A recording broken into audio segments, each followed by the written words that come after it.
Chapter 1 Beyond the Wall. I was born in the United States, but I lived in Hong Kong for many years. My business in Asia was successful and I became rich. After 20 years, I decided to visit my home in New York. On my way from Hong Kong to New York, I stayed 1 week in California. I had a friend who lived in the city of San Francisco and I wanted to see him again. His name was Mohan Dampier and he had been my friend for many years. We had written many letters to each other. But recently, I had not received any news from him. Dampier had never had a job. His father gave him a little money, so Dampier had never worked. Dampier was a superstitious man. He believed that luck or magic could make things happen in his life. He spent most of his time reading strange books. Most of the books were about occult philosophy. I called them books about magic. As soon as I arrived in San Francisco, I sent a message to Dampier's house. The message said, "I am staying in San Francisco for 3 days. May I visit you?" Dampier surprised me. An hour later, he sent a servant to my hotel with a reply. "Come to my house at once, my dear friend," he wrote. "Come this evening. You'll remember the house, I'm sure. It was my father's home. I live in a tower at one end of the house. You don't have to ring the bell or knock on the door. I'll tell the servants to go to bed. And I'll leave the front door of the tower open. Come up the stairs immediately. I'll be waiting for you. Please come soon." I rode in a cab to Dampier's house. That evening, the weather was stormy. A strong wind was blowing and cold rain was falling. I had forgotten that California is cold and wet in winter. I only remembered the sunshine, not the wind and the rain. Dampier's house was near the Pacific Ocean. It was an ugly, 2-story building that was made of bricks. There was a tower at one end. The house was surrounded by a garden of many trees and beautiful plants. But now it was winter and there were no leaves on the trees or flowers on the plants. The driver stopped his cab near the tower. Although the front door was only 5 yards away. I became soaked with rain as soon as I stepped out of the cab. I ran to the door of the tower and turned the handle. The door was unlocked and I opened it. One small lamp burned on the stairway and it did not give much light. The hall was full of shadows and I could not see clearly. I climbed the stairs slowly, touching the wall with my fingers. At the top of the stairs there was another door. I opened it and went into a room that was lit with another small lamp. Dampier came forward, held my hand and shook it. He was wearing a long silk coat and soft leather slippers on his feet. His clothes were old-fashioned and strange. We looked at each other and I was shocked. I had not seen Dampier for many years. My friend had changed a lot. He had been a handsome man but now his hair was gray and his face was very pale. There were many lines around his eyes and mouth. Dampier looked like a thin old man, but he was not older than 50. His large and bright eyes shone strangely in the shadowy room. "Welcome, my friend. Please sit down," he said. Dampier offered me some wine and a cigar and we talked a little. But I am afraid that our conversation was not very interesting. Meeting friends after many years can be difficult and it can make you sad. Maybe Dampier guessed my thoughts. "Non some quails eat 'em, I am not as I was," he said. I tried to make a joke. "Your Latin hasn't it improved," I replied. My friend smiled. "Latin is a dead language and I'm a dead man," he said. Then his smile disappeared and he said, "I'll die very soon." I did not know what to say. I smoked my cigar and drank my wine. We were both silent for several minutes. Outside, the wind had stopped blowing. I wanted to leave the house. Suddenly I heard a strange noise. Tap. Tap. Tap. It was the sound of someone, or something, knocking. Was the sound coming from one wall of the tower? Tap. Tap. Tap. The sound was not quick or loud.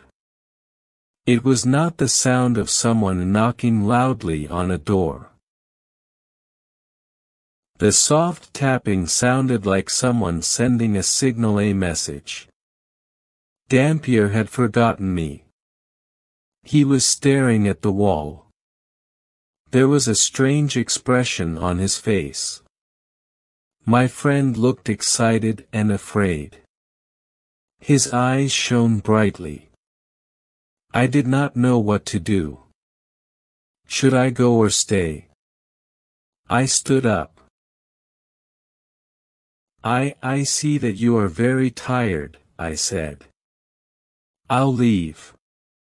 May I visit you tomorrow?" Dampier turned his head and looked at me. "Please stay," he said.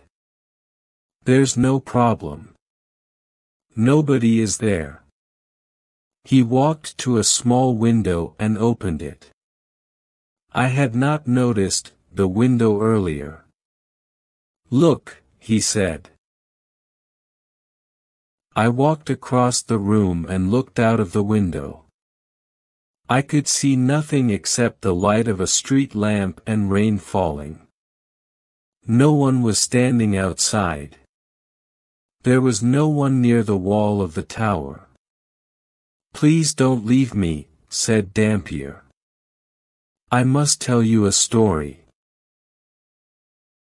You're the only man that I can tell it to. Will you listen to my story?" I wanted to go back to my hotel. Dampier, his house, and the strange noise made me feel uncomfortable. I think that I am a sensible and intelligent man. But I felt unhappy and frightened in that old tower room. However, I did not want to upset my old friend. "Very well," I said. "I'll stay and listen." Dampier poured me another drink and offered me another cigar. Then he began to tell his story. "I didn't move into this house until my father died," Dampier said. "That was 10 years ago, when I was about 40 years old. When my father died, I got his business, his property, and his money. Before his death, I lived in a large apartment building on Rincon Hill," said Dampier. Maybe you know that area of San Francisco? Rincon Hill was a fashionable area 50 years ago, but now it is run down and neglected. The owner of the apartment building rented out many of its small rooms. The walls of the rooms were thin. You could almost put your hand through them. I was lucky, Dampier went on. The rent was cheap and I had a large room in the building. No one visited me. And no one disturbed me, could study my books quietly. I lived happily on Rincon Hill. One morning, as I was leaving the apartment, I saw a young girl, Dampier continued. It was a warm day in June. She was wearing a white dress and a straw hat. There were brightly colored flowers and ribbons around the brim of the hat. Then I saw the girl's face. It's difficult to find words to describe it. Her face was strange and beautiful. I had never seen such a beautiful face before. Without thinking, I lifted my hat and bowed. She looked at me with shining brown eyes, but she didn't speak. I knew that she was pleased to see me, but she didn't smile. She went into the house and shut the door. I stood and stared at the closed door.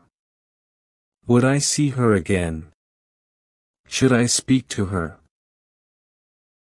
Would she speak to me?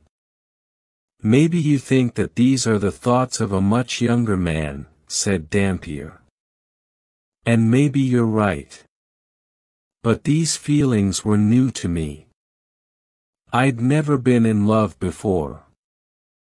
I'd spent too many years with books and too little time with people. Now I believe that you're my only friend. Soon, none of this will matter. I don't feel foolish when I talk to you. Dampier stopped speaking for a few moments, then he went on with his story. The next day, I waited in my apartment. For many hours, I stared out of the window. I watched the street, but the girl didn't come out of the building. I didn't know her name, so I couldn't ask anyone about her.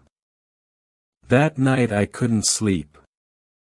The next morning, I sat by the window again and waited. Then suddenly, she came out of the apartment building and I went out too. But when I reached the street, she had disappeared. I didn't see where she had gone, so I walked around the neighborhood. At last I saw her in a narrow street. We smiled at each other. She recognized me, I'm sure of that. From that time, I often went out when the girl went out.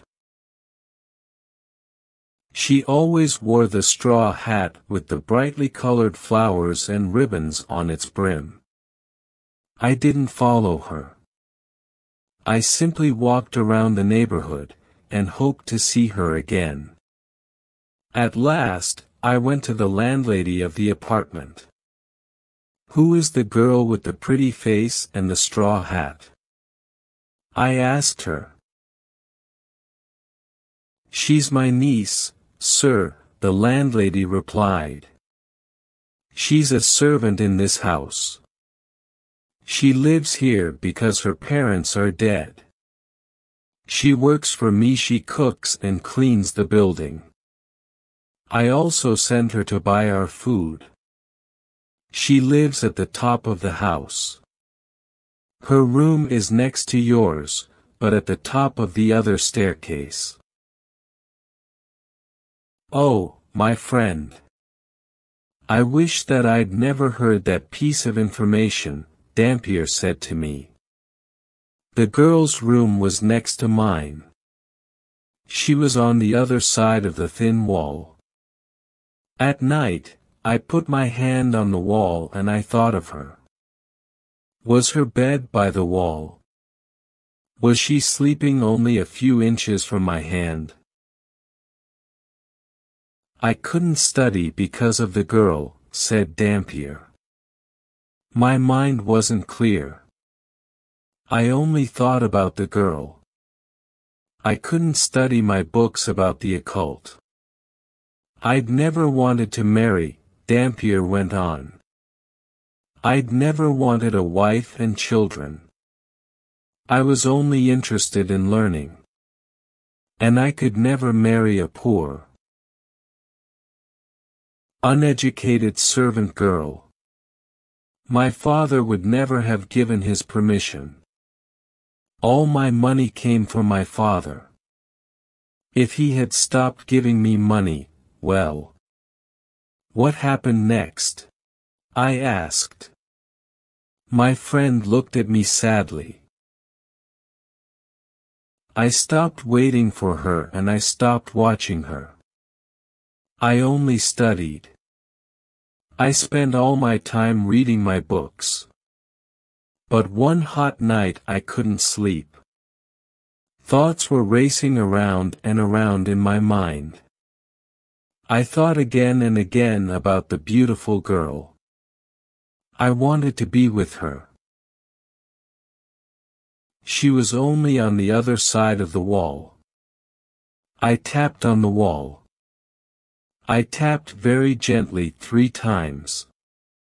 Tap. Tap. Tap.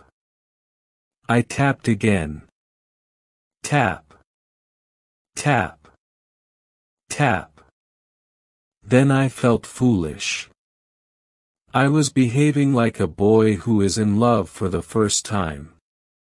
I got out of my bed and began to study my books. I was reading a strange book, Dampier said.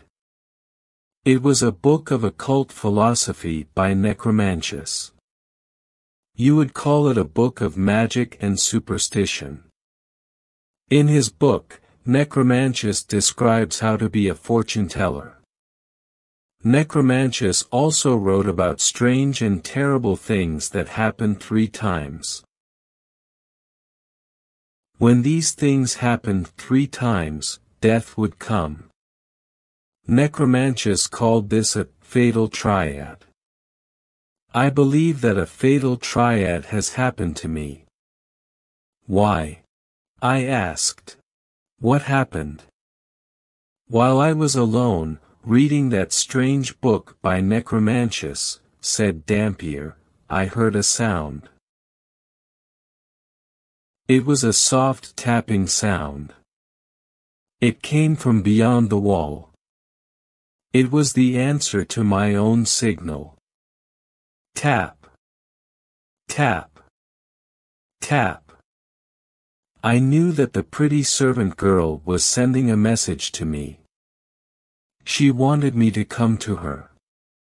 I ran to the wall and tapped my signal again. Tap.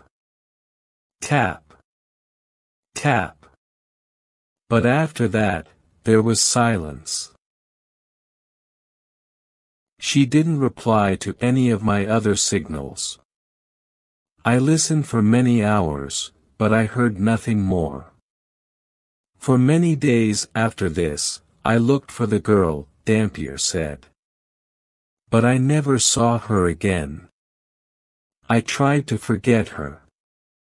Then one evening, I went to bed early because I was very tired. In the middle of the night, I awoke suddenly. I had heard a soft sound. I opened my eyes and sat up. I heard a soft tapping on the wall beside the bed. In a few moments, it was repeated. Tap. Tap. Tap. I was going to reply to the signal, then I stopped. The girl hadn't replied to my last messages. I would not reply to her now. Dampier drank a little wine and then continued. I lay in the bed listening, he said. But I didn't reply. At last, I must have slept. When I awoke, it was late and I felt tired. I needed some fresh air, so I went out of my apartment. The landlady was outside my door. "Oh, Mr. Dampier," she said. "Have you heard the terrible news?" My heart began to beat quickly. My voice shook when I answered. What news?" I asked her. "My poor niece was sick for a week," the landlady replied. "Didn't you know? I've seen you watching her. Didn't you know that she was ill?" I was shocked, said Dampier. I didn't know what to say. Yes. I had looked at the girl, but I'd never spoken to her. My mind was always full of thoughts of my books and thoughts of her. How much time had passed since I had seen the girl? A few days? A week? I couldn't remember. "And how is your niece now?" I asked the landlady. "I'm sorry, sir," the landlady replied. "She was very ill last night and I took care of her." The poor girl made only one request. She wanted her bed to be moved. She wanted her bed to be beside the wall next to your room. So we moved her bed. This made her feel happier, poor thing. Then she touched the wall and smiled. A few hours later, she died. The expression on Dampier's face was terrible.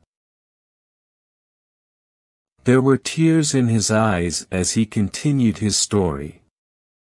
"When I heard this news, I nearly died too," said my friend. I didn't know what to say. What had I done? I had sent my thoughts to the girl and she had answered. I had not called out in words. I had used occult philosophy magic to send her a message. Dampier was silent for a few minutes. Then he went on. "A few days later, I heard of my father's death," said Dampier sadly. "I left the apartment on Rincon Hill and came to his house, this house. It's been my home since then. I've been waiting here, in this tower, for 10 years. I've been waiting for a visitor. I wasn't expecting to see you, but your visit wasn't a surprise.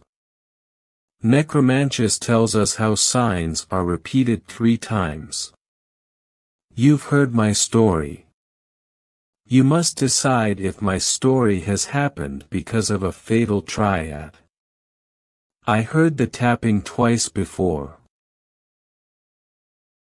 The first time, I tried to find the person who made the noise. The second time, many signals were sent to me but I didn't reply. Now you've heard the tapping too. That was the third time. The fatal triad is complete." I stood up and shook Dampier's hand.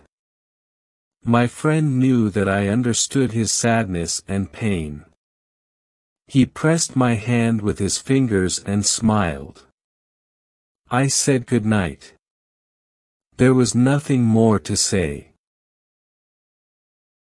The next morning, a servant came from Dampier's house. He brought a sad message for me. My friend, Mohan Dampier, had died in the night.